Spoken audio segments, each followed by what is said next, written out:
Paalala po ng National Telecommunications Commission o NTC, pag nakatanggap ng text na humihingi ng pera o load, huwag agad maniwala. Ibigay sa NTC ang kanilang number para maaksyonan at huwag ding buburahin ang katudadudang text na natanggap. Para sa mga katarungan sa NTC tungkol sa text scam, magsadya sa NTC One Stop Public Assistance o OSPAP sa BIR Road, East Triangle, Diliman, Quezon City o tumawag sa 926-7722 o sa 921-3251.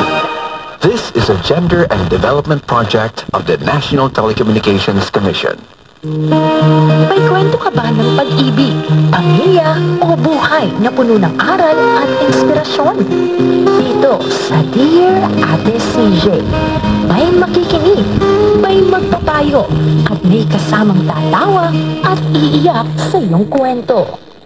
Tuwing Lunes hanggang Biyernes, samahan si Ate CJ sa isang programang puno ng kwento ng pag-asa, pagsubok at tagumpay. Mula alas 10 ng umaga hanggang alas 12 ng tanghali, pakinggan ang mga liham ng puso, mga aral ng buhay at mga payong may pagmamahal.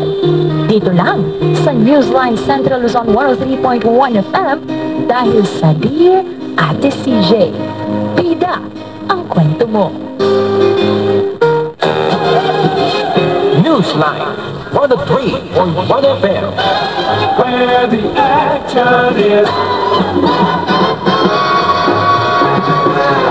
This is Newsline 103.1 FM. Kasama ka, ikaw ang bida.